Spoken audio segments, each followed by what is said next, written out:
대림절 두 번째 주일을 우리가 둘째 주일을 맞이했고 이제 그 주간을 우리가 함께 보내게 됩니다. 여러분, 마가복음은 다른 복음서하고는 조금 다르게 마치 경주하는 트랙 가운데 서서히 모터를 예열하고 난 다음에 그 트랙을 도는 그런 경기가 아니라 갑자기 바깥에서 뜨겁게 이 모터가 완전히 예열되고 나서 바로 그냥 트랙으로 훅 들어와 가지고 달려가는 그런 느낌을 받아요. 어떤 느낌이냐면 마가복음은 처음부터 무엇에 대해서 이야기하고 있느냐? 예수 그리스도의 복음에 대해서 집중하고 달려가고 있어요. 그래서 누가복음을 시작하면서 누가가 외국인이었기 때문에 외국인의 시선으로 그 예수님이 어떻게 태어나셨는지에 대해서 어떤 역사를 가지고 있는지에 대해서 차근차근 설명해 준다면, 이 마가복음은 유대인들을 위한 그러한 말씀이기 때문에 그동안 배워왔던 말씀이 어떻게 삶 가운데 적용되고 이것이 실제적으로 어떻게 이루어졌는지를 말씀을 통해서 이야기하고 있는 거예요. 근데 제가 여러분들과 함께 대림절 두 번째 주일을 맞으며 오늘 이 본문을 선택한 이유는요, 우리도 또한 이 마가복음의 시작과 함께 이 복음 가운데에서 우리가 대림절을, 예수님의 오심을 생각해보는 그러한 주간이 되면 좋겠다, 그런 시간이 되면 좋겠다라는 생각이에요.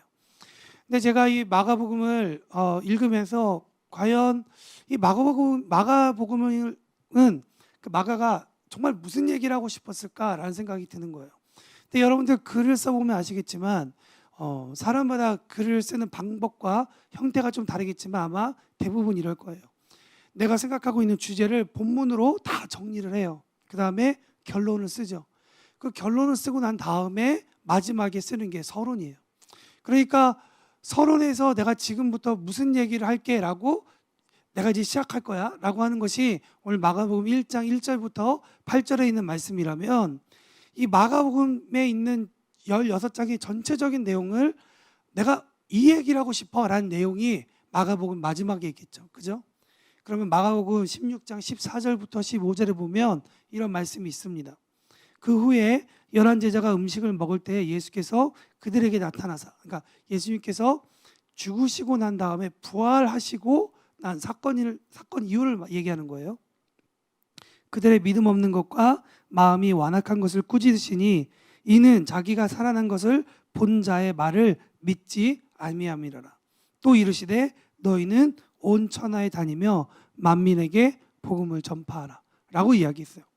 그러니까 제자들에게 예수님께서 원하시는 것은 무엇이냐면 만민에게 복음을 전파하는 것이 제자들의 삶이다 라고 이야기를 하고 있어요. 내년에 푸른나무 교회가 2022년에 나아갈 큰 주제는 제자예요. 예수님의 제자된 삶이 무엇인지에 대해서 우리가 공부할 거예요. 그러나 그 전에 오늘 마가복음 가운데 우리에게 조금 이야기하고 있는 거예요. 그러면 제자로서 우리는 12월을 어떻게 보낼 것인가? 12월을 어떤 계획을 가지고 우리가 지낼 것이냐? 오늘 설교를 시작하면서 여러분 한 사람 한 사람에게 한번 물어보고 싶어요. 각자 12월은 어떤 의미를 가지고 있는지. 제가 물어보려고 나온 건 아니고요. 물 한번 마시려고. 여기 광원 형제 딱 있었으면, 아니면 명환 형제 있었으면 내가 마이크를 바로 딱 했을 텐데 없어가지고 오늘 제가 못 물어봅니다.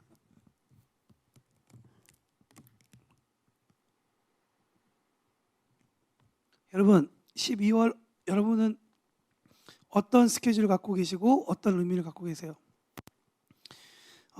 우리 찬양팀 안에도 정말 여러 가지 계획을 가지고 지금 12월을 준비하시는 분도 있고, 또 오늘 예배 나오는 분들 한 사람 한 사람다 아마 12월이 정말 어떤 분에게는 이젠 정말 마지막 재기의 시간이야로 생각할 수도 있고, 어떤 분은 이제 1월 달을 준비하면서 12월을 내가 이제 잘 준비해야 돼 라고 생각해서 준비해 가고 있는 분도 계실 것 같아요. 제가 그 앞에 부분을 다 걷어내고 여러분들에게 말씀을 드리면, 여러분 예수님께서 그 마가복음을 통해 가지고 제자들에게 한 가지 도전해 주시는 게 있는데요. 그건 뭐냐면 제자들이 예수님을 만나기 전에는 음식을 먹는 방법으로 살아왔어요. 당연하죠? 우리도 음식을 먹는 방법으로 살고 있죠. 근데 음식을 먹는 방식으로 살아왔지만 그것이 없는 믿음을 잊게 해주거나 아니면 완악한 마음을, 단단한 마음을, 굳어진 중심을 부드럽게 해줄 수는 없다라고 이야기하고 있는 거예요. 여러분, 사람은 적어도 제자는 먹는 것으로 말미암아 사는 것이 아니라 살아계신 주를 증거하는 삶, 증거하는 말씀으로 사는 것이 제자의 삶이다라는 것이 오늘 마가복음 16장 14절과 15절에서 이야기하고 있는 것이에요. 이것이 예수님께서 말씀하신 부분과 똑같은 거죠. 사람이 떡으로만 사는 것이 아니라 무엇으로 살라고요? 네, 말씀으로, 하나님의 입으로 나오는 모든 말씀으로 살 것이다라고 이야기하고 있는 거예요. 근데 마가는 조금 더 다른 복음서보다 빠르게 진행하고 있죠. 1장에 보면 예수님의 등장에 대해서 9절부터 어떤 식으로 얘기하고 있냐면 예수님께서 세례를 받을 때 하나님의 음성을 듣고 광야에서 시험을 받으신 후에 다음 사건은 뭐냐면 제자를 부르셨다라고 이야기해 주고 있는 거예요. 단 마가복음이 시작하자마자 9절이 되자마자 예수님께서 세례 받으셨다? 한 절에 끝내버리고 예수님께서 그 후에 시험 받으셨다? 한 절에 끝내버리고 그 다음에 제자 삼으셨다라는 얘기가 바로 들어가는 거예요. 마태와 누가가 바라보는 관점하고는 조금 다른 관점으로 보고 있는 거죠. 그 사건들이 중요하지 않다는 것이 아니라 지금 마가는 다른 군더더기들을 다 치워버리고 제자들에게 있어서 너희는 이러한 삶을 살아야 돼, 이러한 패턴으로 우리가 살아야 돼라고 이야기하는 것을 우리에게 보여주고 있다는 것이죠. 복음의 시작은 무엇이냐면 하나님의 말씀을 듣고 말씀으로 승리한 다음에 세상으로 가서 사람들에게 삶을 사는 방법을 가르치는 것이 이 땅 가운데 우리가 살아가는 삶의 패턴이라는 거예요. 무슨 말인지 아시겠죠? 하나님의 말씀을 듣고 말씀으로 승리하고 난 다음에 세상으로 가서 너희가 이렇게 살아야 우리가 승리할 수 있어, 네가 행복할 수 있어, 너의 존재의 의미를 깨달을 수 있어 라고 삶의 모습을 어떻게 한다고요? 방법을 가르쳐 주는 거라고요. 그런데 사람에게 예수님의 제자들이 보내어졌는데 살아가는 방법을 가르치지 않는다면 예수님을 알지 못하는 사람들은 어떤 모습으로 살아갈 수 있을까요? 어떤 모습으로? 여러분들이 친한 사람들과 대화하는 것 가운데 이런저런 여러 가지 즐겁고 행복하고 하는 이야기도 하겠지만 때로는 가끔은 인생에 대해서 어렵고 힘든 것에 대해서 이야기하고 있을 때도 있을 것 같아요. 그런 대화 중에 그 방법, 그러한 어려운 상황을 이겨내기 위해서 혹시 여러분들이 찾고 있는 방법이 하나님 말고 내가 어느 책에서 이런 내용을 읽었더니 내가 이렇게 살아봤더니 내가 이런 얘기를 들었는데 라고 우리가 하나님보다 조금 더 다른 것을 더 찾고 더 구하고 우리가 찾고 있는 것은 아닌지 한번 생각해 볼 필요가 있다는 것이죠. 오늘 본문 가운데 하나님은 우리에게 간단하고 명료하게 우리에게 도전하고 있어요. 무엇이냐면 제자들이, 하나님의 자녀들이 무엇을 어떻게 하며 살 것인가 하는 고민을 가지고 살았으면 좋겠다. 어떻게 살지에 대해서 고민하면서 살았으면 좋겠다라는 거예요. 그냥 우리에게 24시간이 주어졌고 아침에 눈이 떠졌으니까 이 눈 떠진 대로 나에게 준 스케줄대로 살아가는 그런 것을 흐트러뜨리라는 얘기가 아니라 좀 더 근본적인 질문을 하고 있는 거죠. 우리는 하나님의 자녀로, 제자로 무엇을 하며 살아갈 것인가라는 고민을 가져야 된다는 거예요.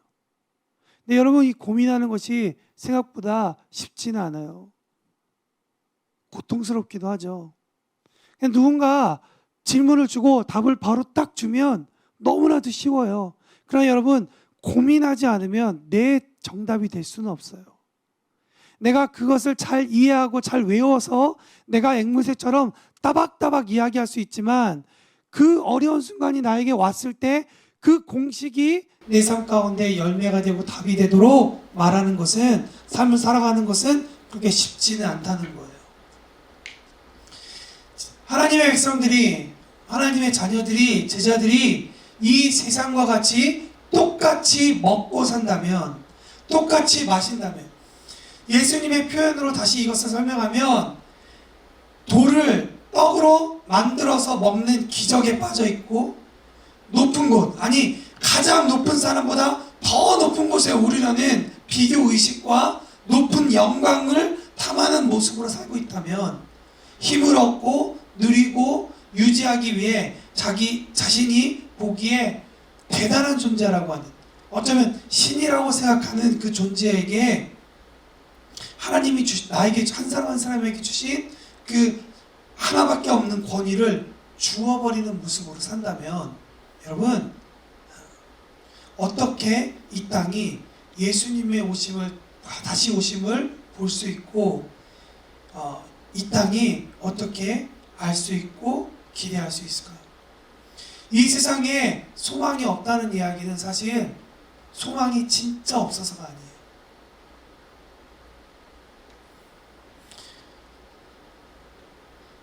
하나님 말고 다른 것을 우리가 자꾸만 채워지고 자꾸만 우리가 채우려고 예수님의 제자들이 그런 삶을 살면, 예수님을 모르는 사람들은 더 진짜 소망 없는 것 가운데 그들이 의지하고 살아가게 된다는 거예요. 이 세상에 소망이 없다고 말하는 것은 구원자이신 예수님이 없을 때나 하는 소리인 거예요.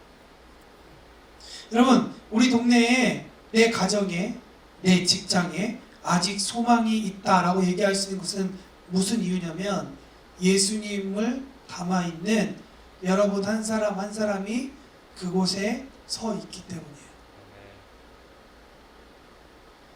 여러분이 소망이 없으면 여러분이 계신 곳엔 소망이 없는 거예요. 왜냐하면 소망 대신 주님의 빛을 비추도록 우리가 가서 전하고 들려주고 가르치고 변화되도록 선포하는 일이 저와 여러분이 해야 할 일이기 때문에 그래요.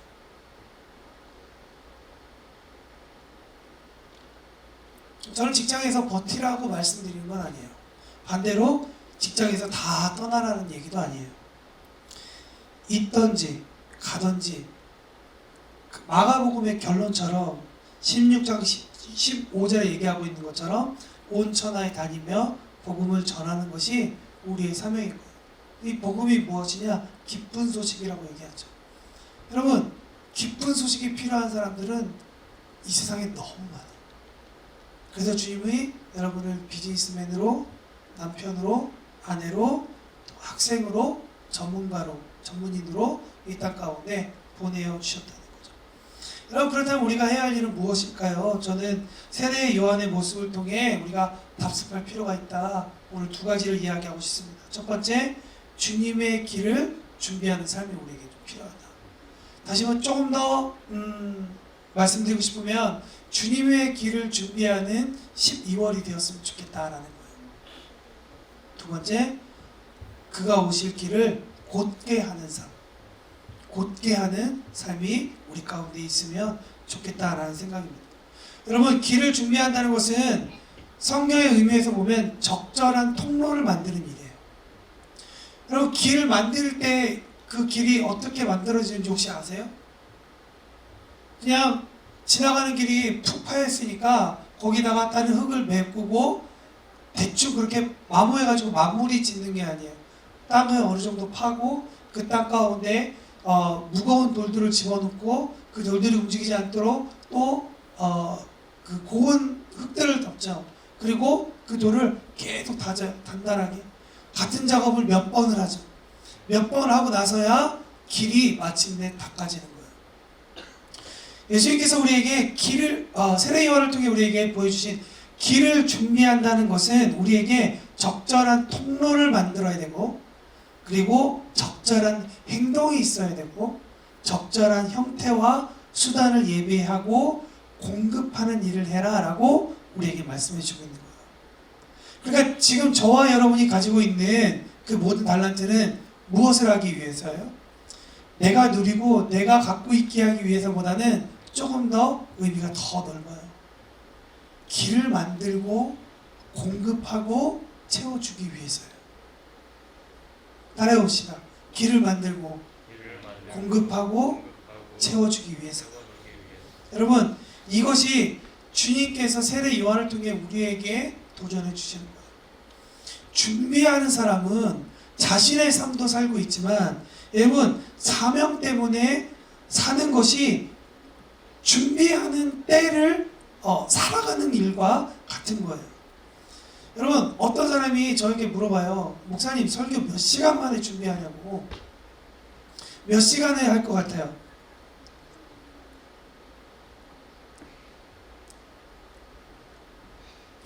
강원 형제, 제가 설교 몇 시간 준비할 것 같아요?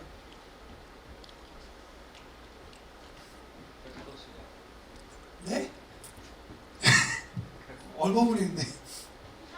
여러분, 제가 설교 원고를 딱 정리하는데 한 반나절 정도 걸리는 것 같아요. 원고 정리하는데. 근데 여러분, 제 원고 정리를 하는데 반나절인데 이 내용들을 준비하는 데는 며칠이 걸릴까요? 여러분, 제가 만약에 이 설교를 준비하는 동안 반대로 반나절에 이 내용을 정리한다고 말씀드렸잖아요. 그럼 반나절 이후의 시간을 내가 만약에 다른 짓 하면서 펑펑 놀다가 설교 준비를 한다고 하면 여러분, 반나절 만에 이게 정리가 다 될까요? 물론 되시는 분들도 있어요. 근데 저는 되지 않아요. 설교는 이미 다음 주 설교는 이미 오래전부터 제 삶을 통해서 계속 준비해 가고 있어요. 그리고 제가 해야 될 설교를 그 주에 선포하게 되는 거죠. 근데 여러분, 제가 쉬는 날도 있겠죠. 관계하면서 다투고 싸우는 일도 있겠죠. 낙망하는 일도 있겠고, 우울한 날도 있겠고, 기쁜 날도 있겠죠. 여러분, 이 모든 날들은 다 사실은 제 삶에 적용하면 이 모든 것들은 다 제 설교에 녹아 있어요. 물론 나눌 수 있죠. 어떨 때는 행복했고, 어떨 때 힘들었고, 어떨 때는 무엇을 했고. 그러나 그것이 나누는 것이 큰 의미가 없어요. 여러분들이 각자 한 사람이 전문적인 직업을 가지고 계시잖아요. 전문적인 일들을 하고 계시고. 여러분들 그걸 언제부터 준비하셨어요? 언제부터 그것이 여러분들의 삶 가운데 이제부터 난 전문가다라고 얘기하셨어요? 내 실력이 없었는데 어느 날 내가 책을 딱 받고 난 다음부터 난 전문가가 됐나요? 그때부터 나는 이 일을 한다고, 이걸 준비한다고 얘기할 수 있나요? 그럴 수 있는 건 아니죠. 평소에 계속 쌓이는 것들이 우리 가운데 삶의 어떤 형태와 모습으로 나오는 거예요. 길을 만드는 건 내가 오늘부터 시작해가지고 내일 만들어야지. 물론 진짜 길은 그렇게 만들겠지만, 주님께서 세례 요한을 통해 그리고 마가복음을 읽고 있는 독자들에게 너희가 구주의 길을 준비하고 길을 만들어라 라고 이야기하실 때에는 그런 의미가 아니에요. 내가 살아본 이야기를, 내가 만나본 하나님을 우리가 이야기하고 우리가 그 하나님을 소통할 수 있는 거예요. 그 하나님을 만나게 할 수 있는 거예요. 쉬는 일조차 사명을 위해서 우리가 해야 되는 거예요. 여러분, 소방관과 같은 육체의 생명과 직접적인 관계된 일을 하는 사람한테 쉼에 대해서 들었는데요. 그건 뭐냐면, 너가 살리기 위해서 자야 된다고. 너가 긴급한 시간에 그 사람을 살리기 위해서 너가 쉬어야 된다 라는 이야기가 있어요. 여러분, 우리의 하루하루가 거룩해지기를 우리가 소망합니다. 거룩해지는 방법은 무엇이냐면 이 심플한 방법을 계속 반복해 나가는 거예요. 어떤 위대한 일을 하고 큰 일 하는 것도 중요하겠지만 이 작은 것들이 무너지면 여러분, 우리 가운데 주님의 길을 만들고 거룩한 통로를 보여서 하나님의 마음을 흘러가게 해주는 것은 너무나도 어려울 걸 거예요.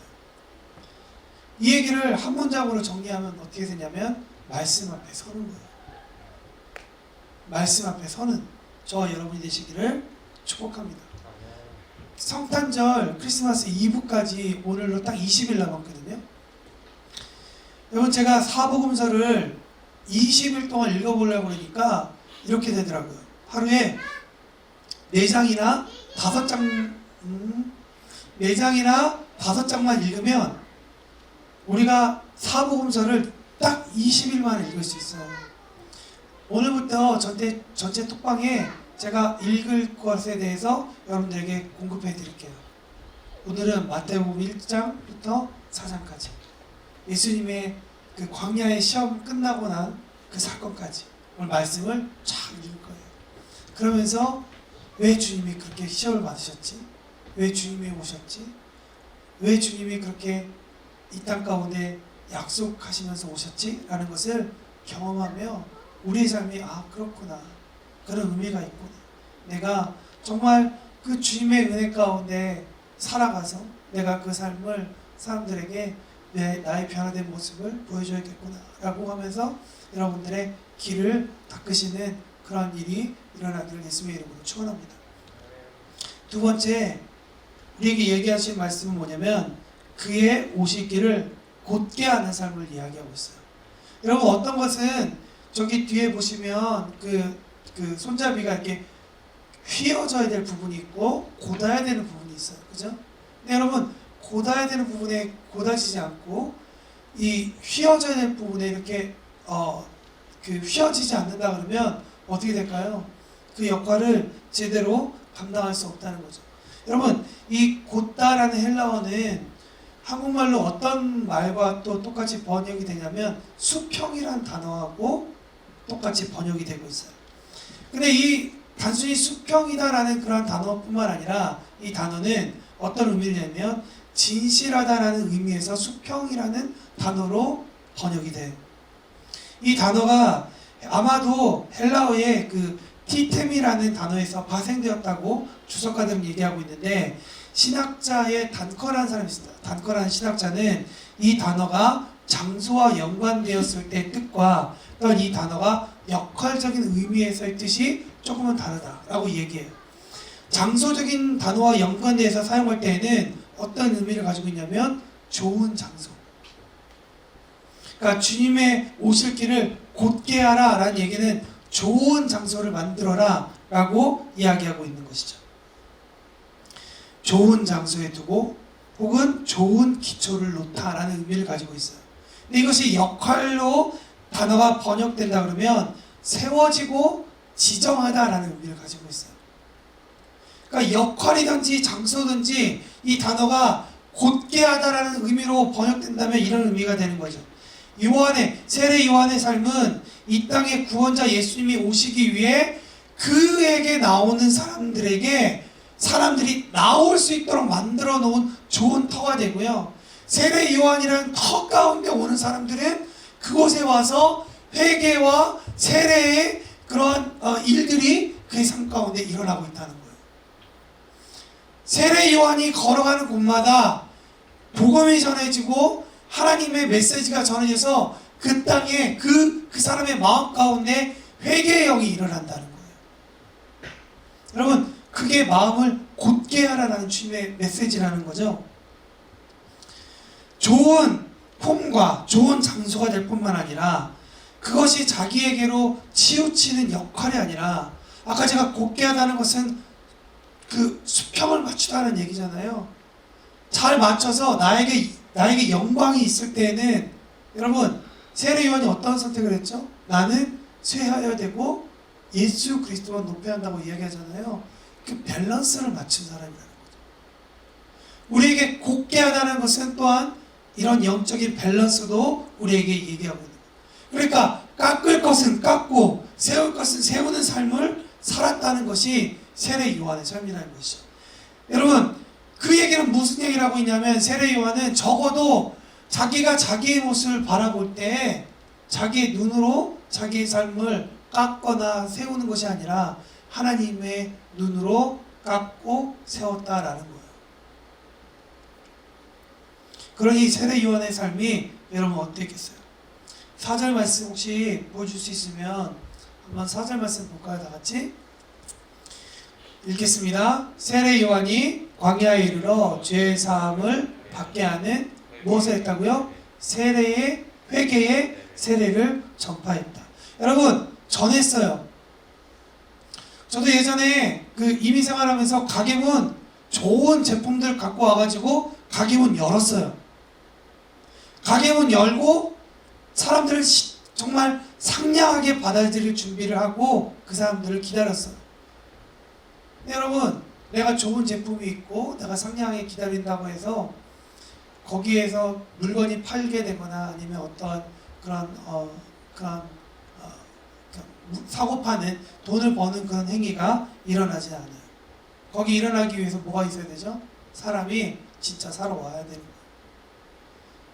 세례 요한이 자기가 하나님 나라를 소개하고 회개케 하고 죄사함을 받게 하는 회개의 세례를 전했는데요. 여러분, 사람들은 어떤 반응이었을까요? 5절 말씀.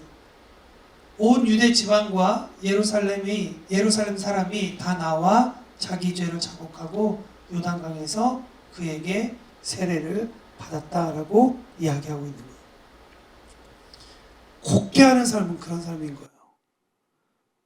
내 바운더리 안에 나의 삶 가운데 누군가를 초청해서 그 사람으로 하여금 주님을 만날 수 있도록 도와주는 것이, 그것이 주님께서 오신 그 곧게 하는 그런 삶인 거예요.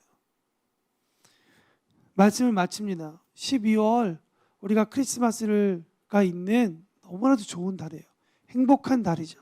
근데 여러분, 이 행복한 달에 여러분들이 누군가가 여러분들에게 와서 이야기하고 여러분들과 이 12월을 얘기할 때 어떤 대화와 어떠한 내용들이 여러분들의 삶을 지나가고 있어요. 저는 저와 여러분의 삶이 주님의 길을 준비하는 우리가 되고 주님의 길을 곧게 하는 우리가 된다면, 누군가 우리의 삶 가운데 찾아왔을 때 우리에게서 흘러가는 메시지는 그렇게 하나님의 말씀을 알고 변화되고 하나님의 말씀으로 변화되어서 사람들에게 그 생명의 이야기를 우리의 삶의 태도로, 이야기로 전해주는 우리가 되면 좋겠다는 생각이 들어요. 그렇게 12월을 시작하는 저와 여러분이 되었으면 좋겠어요. 단순히 크리스마스 캐롤 듣고 선물 받고 좋은 사람 만나고 좋은 음식 먹으면서 행복한 것도 너무 좋죠. 그러나 그 행복은 너무 짧은 시간일 거예요. 영원하지 않을 거예요. 그러나 누군가 그 진짜 행복이 필요한, 누군가 정말 그 생명이 필요한 사람이 여러분의 삶 가운데 찾아왔을 때, 여러분, 하나님께서 그 기회를 주셨을 때 다른 얘기하지 말고 우리가 생명의 이야기들을 나누고 함께 묵상하고 함께 이 시즌을 시작하면 좋을 것 같아요. 크리스마스는 정말 축제예요. 왜냐하면 예수님께서 태어나신 너무나도 중요한, 너무나도 행복한 일들이 천사들이 노래한 날이니까요. 근데 여러분, 하나님의 관점 가운데에서 크리스마스를 보면 장례식의 첫날이에요. 죽기 위해 하나님이 내려오신 날이에요. 죽기 위해 그분이 인간의 몸을 지신 날이에요. 입으신 날이에요. 이 날들을 우리가 한번 고민하고 생각하고 보내는 그러한 우리의 12월이 되었으면 좋겠습니다. 기도하겠습니다. 우리 기도하실 때 주님, 우리의 삶 가운데 12월이 조금은 다른 의미로 다가왔으면 좋겠습니다. 12월의 묵상이 요즘 여러 가지 이슈들이 우리를 시끄럽게 하고 우리의 마음을 흩어놓기도 하지만, 그러나 그런 상황 가운데에도 불구하고 우리가 주님을 바라보고 주님 가운데 우리의 메시지가 정말 그 주님의 사랑에 대해서 더 묵상하고 주님에 대해서 조금 더 알기를 소원하고 주님에 대해서 조금 더 주님의 그 크리스마스의 사랑을 감사할 수 있는 그런 시즌이 될 수 있도록 주님 도와주십시오. 주님 가운데 더 우리가 깊이 들어가길 원합니다. 우리 그런 고백이 일어났으면 좋겠습니다. 다 같이 기도하겠습니다.